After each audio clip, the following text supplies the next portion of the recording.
imagine the vast, windswept steppes of Mongolia, where a proud ruler, once commanding armies and empires, is stripped of his finery, bound in a coarse carpet, and left to the merciless hooves of thundering horses. No blade draws blood, yet his life is crushed away in agonizing anonymity. A death designed not just to kill, but to humiliate and erase. This was the fate of noble enemies under the Mongol Khans, rooted in ancient shamanic taboos against spilling sacred royal blood. Today, I bring you the chilling tale of this bizarre execution ritual, focusing on the tragic fall of Al-Mustasim, the last Abbasid caliph, whose demise marked the end of a golden era. But was this method mere superstition, or a calculated psychological weapon? And what lessons of resilience emerge from such terror? Stay tuned as we unravel this dark chapter of history. If you're captivated by these forgotten horrors, hit subscribe for more gripping stories from the past. Welcome back, history lovers. To truly grasp the horror of this execution method, we must first immerse ourselves in the turbulent world of the 13th century, where empires clashed like titans across the Eurasian landscape. The Mongol Empire, born from the unification of nomadic tribes under Genghis Khan in 1206, had exploded outward in a whirlwind of conquest. By the 1250s, under his grandson Mongol Khan, it stretched from the Pacific Ocean to the gates of Europe, a colossal domain forged through unparalleled military genius, ruthless tactics, and an unyielding code of loyalty. The political climate was one of relentless expansion. The Mongols viewed the world as theirs by divine right, with submission or annihilation as the only options for those in their path. At the heart of this storm stood the Abbasid Caliphate, a shadow of its former glory but still a beacon of Islamic civilization. Centered in Baghdad since 750 AD, the Abbasids had once presided over the Islamic Golden Age, where scholars translated ancient texts, advanced medicine, mathematics, and philosophy in the famed House of Wisdom. By the mid-13th century, however, the caliphate was fractured by internal strife, weakened by Seljuk Turk overlords, and plagued by sectarian divisions between Sunni and Shia factions. The atmosphere in Baghdad was one of opulent decay, grand mosques and palaces juxtaposed against political intrigue and economic strain. Whispers of doom circulated as Mongol scouts probed the borders, yet many clung to the myth of the city's invincibility, protected by the Tigris River and centuries of prestige. Now let's delve into the key figures and their tangled web of relationships. Genghis Khan, the empire's founder, had instilled a deep reverence for shamanic beliefs among his people. Legacies, spate or blood, especially that of nobles, was sacred spilling. It could anger the eternal blue sky, Tengri, and bring misfortune. This taboo shaped Mongol warfare, leading to innovative, bloodless executions for highborn captives. Genghis's successors carried this forward, but none more fatefully than Hulagu Khan, born around 1217 as the son of Tolui and grandson of Genghis. Hulagu grew up in the shadow of his brothers Mongol, who became Great Khan in 1251, and Kublai, future emperor of China. Family alliances were ironclad. Mongol tasked Hulagu with conquering the Middle East, granting him vast armies and autonomy. Rivalries simmered. Two Hulagu's campaigns were partly to outshine his siblings, securing resources for the familial power struggles back home. Opposing him was Al-Mustasim Billah, the 37th Abbasid Caliph, born in 1213 to Caliph al-Mustansir. His family tree was a labyrinth of royal intermarriages, tracing back to the Prophet Muhammad's uncle Abbas, which lent divine legitimacy but also bred complacency. Al-Mustasim ascended the throne in 1242 amid palace coups and advisor betrayals. His early life was marked by luxury. Educated in theology and poetry, he surrounded himself with viziers like Ibn al-Alqami, a Shia Muslim suspected of secretly aiding the Mongols due to Sunni dominance. Formative events included the loss of territories to the Khwarezmian Empire's remnants and failed alliances with the Ayyubids in Egypt. Even as a child, Al-Mustasim witnessed his father's efforts to rebuild Baghdad after floods and invasions, planting seeds of overconfidence in the caliphate's resilience. Yet, Underlying conflicts festered his favoritism toward incompetent advisors, alienated military leaders, foreshadowing disaster. Primary sources paint a vivid, often conflicting picture. The Persian historian Malik Juvaini, who accompanied Hulagu and wrote The History of the World Conqueror around 1260, describes the Mongol worldview. They hold it as an ill omen to cut the throat of princes with the edge of a sword. This debunks the myth that Mongols were mindless barbarians. Their methods were deliberate, blending spirituality with strategy. Another chronicler, Rashid al-Din, in his Jami al-Tawarik from the early 14th century, notes Hulagu's shamanic rituals before campaigns, consulting astrologers and shamans to ensure heavenly favor. On the Abbasid side, the Arab historian Ibn al-Athir's The Complete History, though predating the siege, warns of Mongol atrocities elsewhere, like the 1221 sack of Nishapur, where they killed until no living thing remained. Letters between Hulagu and al-Mustasim, preserved in Juvaini's work, reveal escalating demands Hulagu wrote. 5s on, submit and demolish your fortifications, to which the caliph replied defiantly, the stars fight on our side. These exchanges debunk the notion of Mongol unprovoked aggression. They offered terms, but pride sealed fates. Even in his youth, al-Mustasim's destiny seemed shadowed. An anecdote from the chronicler al-Dahabi recounts how, as a prince, he ignored warnings from Sufi mystics about impending doom, preferring poetry recitals. His tutor, the scholar al-Kamil, reportedly lamented, "This boy will see the end of our line." Such foreshadowing builds the tension, a caliphate teetering on arrogance, facing nomads bound by unbreakable taboos.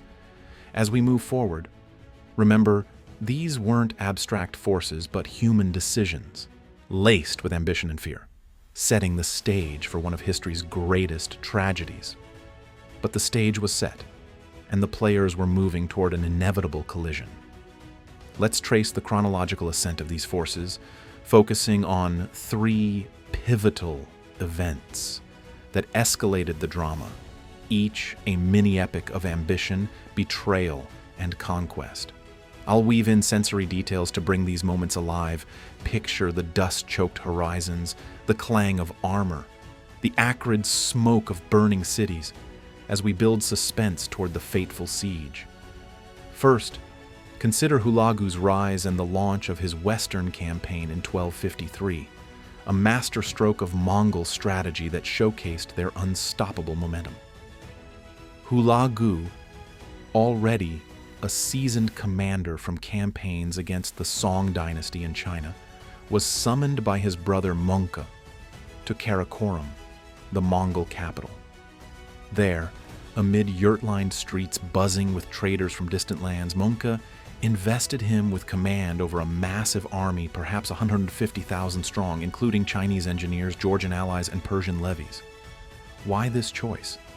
Hulagu's loyalty was unquestioned, but analysts like Rashid al-Din suggest it was also to neutralize potential rivals within the family, sending him far from the power center.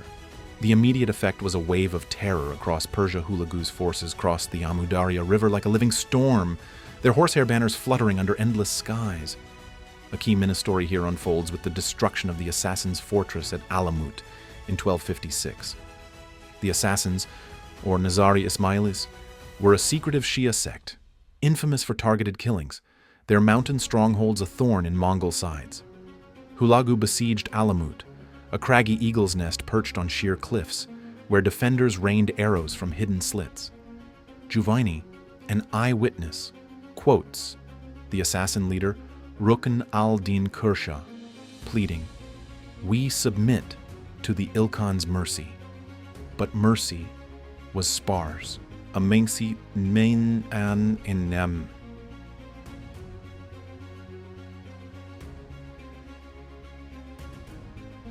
Hulagu ordered the fortress razed, its libraries burned, though he spared some texts, a rare nod to knowledge amid destruction. The consequences rippled far, eliminating the assassins, cleared Hulagu's path southward, boosted his aura of invincibility, and sent shockwaves to Baghdad, where al-Mustasim dismissed it as infidel squabbles. Long-term, it weakened Islamic unity, as sects lost a counterbalance to Sunni dominance. Picture the scene: flames licking ancient manuscripts, the cries of captives echoing off rocks, Hulagu watching impassively from his silk pavilion, his shamans chanting for Tengri's blessing. This victory propelled the second major event, the Mongol advance on Baghdad in 1257, marked by diplomatic brinkmanship and internal Abbasid betrayal.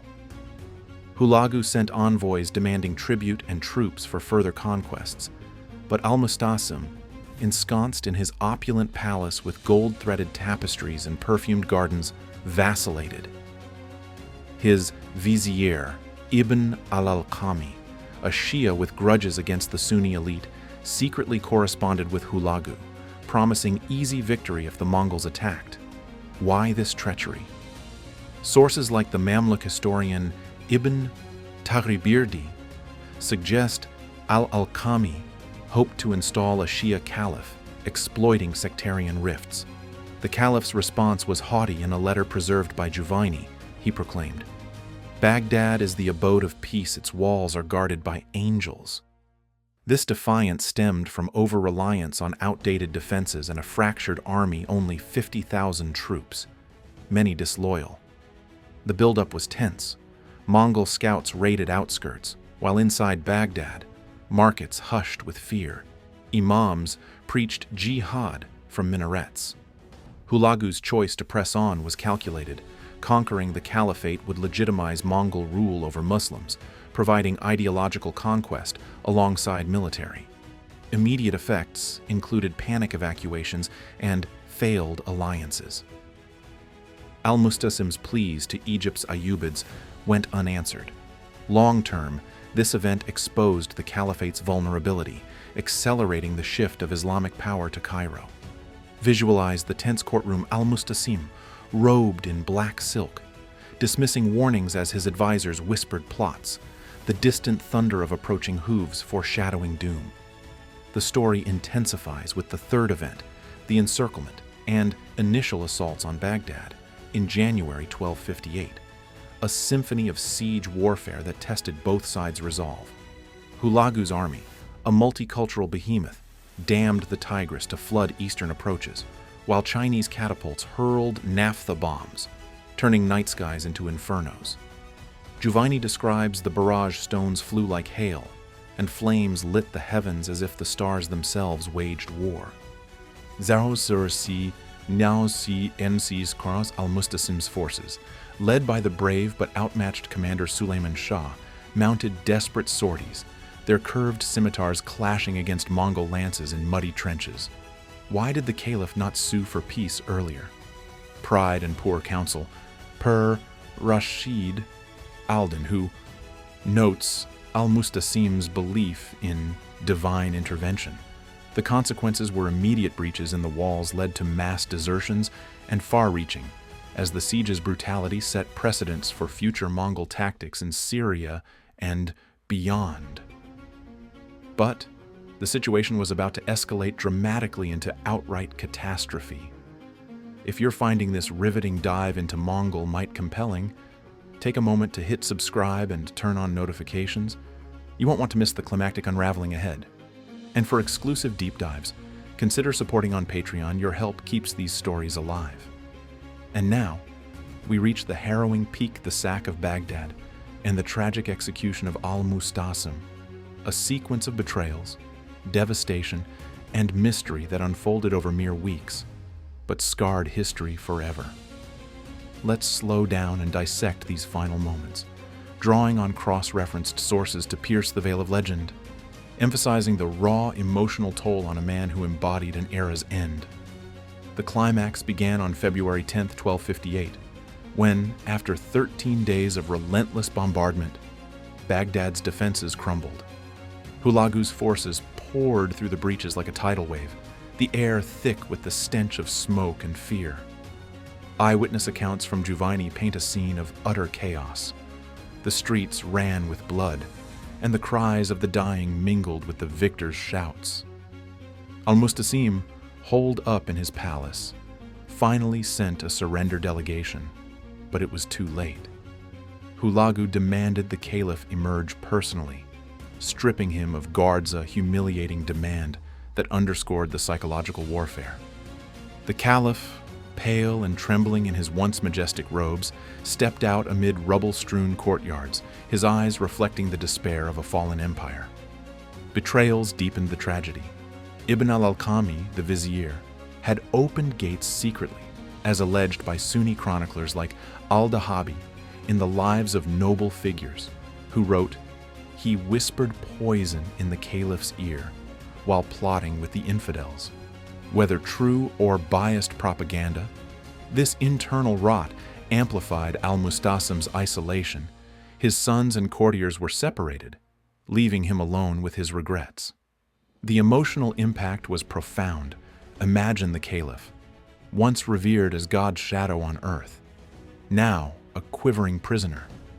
His psyche shattered by the realization that his hubris had doomed a civilization.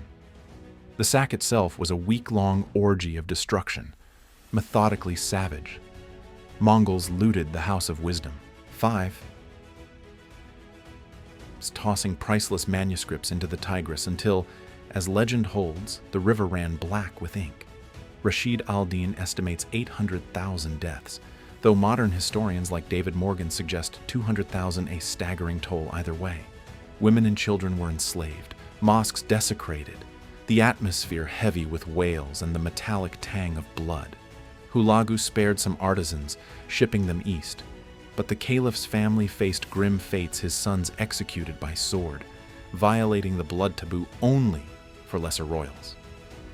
Now, to the execution itself, shrouded in mystery and competing theories. The most prevalent account, from Persian sources like Juvaini and Rashid al-Din, describes al-Mustasim being wrapped in a carpet and trampled by horses. Why this method? It adhered to the shamanic belief, as Juvaini explains, to spill the blood of princes upon the earth would offend the spirits. The process was excruciating, bound tightly. The victim suffocated and crushed over hours, bones snapping without a drop spilled, a psychological humiliation reducing a ruler to an anonymous bundle. Eyewitnesses? Juvaini, present in Hulagu's camp, notes the Khan watched from afar, consulting shamans to ensure ritual purity. But alternatives abound, fueling conspiracies. Marco Polo, in his 13th century travels, claimed Hulagu locked al-Mustasim in a treasure room to starve, mocking, "Eat your gold, for it profits you nothing." Armenian sources, like Kyriakos Ganzaketsi, echo starvation, perhaps in a tower, weighing evidence.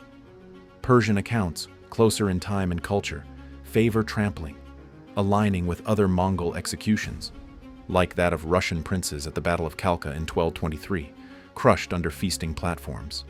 Starvation tales may stem from moralizing fables, debunked by historians like John Andrew Boyle, who argue they exaggerate Hulagu's cruelty for European audiences. Poison is whispered in Mamluk chronicles, but lacks proof, likely anti-Mongol propaganda. A contemporary analysis from the Syrian Bar Hebraeus adds, "The caliph was rolled in felt and trodden, his gasps muffled, as if from the grave." This cross-references Persian versions, validating the carpet method. The psychological blow? Al-Mustasim reportedly begged for mercy, his resignation evident in a final plea recorded by Rashid Spare, the successor of the prophet. Hulagu's reply, cold and unyielding. The time for words has passed. The atmosphere was one of eerie ritual. The horses circled under a brooding sky, shamans drumming to appease spirits, while Baghdad smoldered in the distance. In these moments, despair reigned. Al-Mustasim's death wasn't swift, but a prolonged agony, symbolizing the caliphate's crushed spirit. Theories persist. Was it truly bloodless, or did internal injuries bleed unseen? Evidence leans toward ritual compliance, but the mystery endures, a testament to history's shadows. The echoes of al-Mustasim's crushed form reverberated far beyond Baghdad's ruins, reshaping the Islamic world and the Mongol legacy in profound, enduring ways. His death in 1258 didn't just end the Abbasid Caliphate, it shattered a 500-year-old institution that had unified Muslims spiritually if not politically. Immediately, power vacuums emerged. Mamluk sultans in Egypt claimed the caliphate's mantle by installing a puppet Abbasid in Cairo, shifting Islam's center westward. This set precedents for decentralized authority, influencing the rise of the Ottoman Empire, which later absorbed the title in 1517, using it to legitimize conquests across 3 continents. Long-term, the sack accelerated cultural shifts. The loss of the House of Wisdom dispersed scholars, seeding intellectual revivals in places like Andalusia and the Timurid courts. Mongol rule, under the Ilkhanate Hulagu founded, eventually converted to Islam by 1295, blending Persian and nomadic traditions into a hybrid empire that fostered arts like the illuminated manuscripts of Rashid al-Din. Yet, the trauma-lingered Arabic literature brimmed with laments, such as al-Sadi's poems decrying the day the Tigris wept blood. For the dynasty, it was terminal. The Abbasids faded into obscurity, a cautionary tale of complacency. Historical portrayals have evolved intriguingly. Medieval chroniclers like Giovanni cast Hulagu as a divine scourge, while European accounts influenced by Marco Polo sensationalized him as a barbaric tyrant, fueling Orientalist stereotypes. In modern media, films like The Message 1976 touch on the era indirectly, emphasizing Islamic resilience. But books like Amin Malouf's The Crusades Through Arab Eyes humanize the victims, contrasting with games like Assassin's Creed that romanticize Mongol might. Reality was grimmer, not mindless destruction, but strategic annihilation rooted in cultural norms. In my view, the true tragedy wasn't just the death, but the squandered potential. Al-Mustasim's inaction squandered a chance for alliance, while Hulagu's rituals masked imperial greed. It poses a complex question. In an age of cultural clashes, how might history have shifted if the caliph had embraced diplomacy over defiance, potentially averting the caliphate's fall and altering Islam's trajectory? Share your thoughts in the comments. What alternate paths do you envision? Itanitus. In retracing this haunting saga from the steppes' shamanic rites to Baghdad's fiery fall, we've uncovered a stark reminder of how superstition and power can entwine to forge unimaginable tragedy. Al-Mustasim's anonymous end, crushed without a drop of sacred blood spilled, symbolizes not just personal downfall, but the erasure of an era. Yet it also highlights human resilience. Surviving societies adapted, weaving Mongol influences into new cultural tapestries that endured conquest's terror. Thanks for joining me on this journey through history's shadows. Keep questioning the narratives we're told. True understanding lies in the details. If you found this story compelling, please like the video to help it reach more history lovers. Subscribe to join our community exploring forgotten tales, and share your thoughts below. For more deep dives into medieval conquests, check out my playlist on Mongol Empire mysteries, or support the channel on Patreon at link for exclusive content and early access. In our next video, we'll unravel the enigma of the Black Death's origins and its ties to Mongol sieges. Until then, keep exploring history.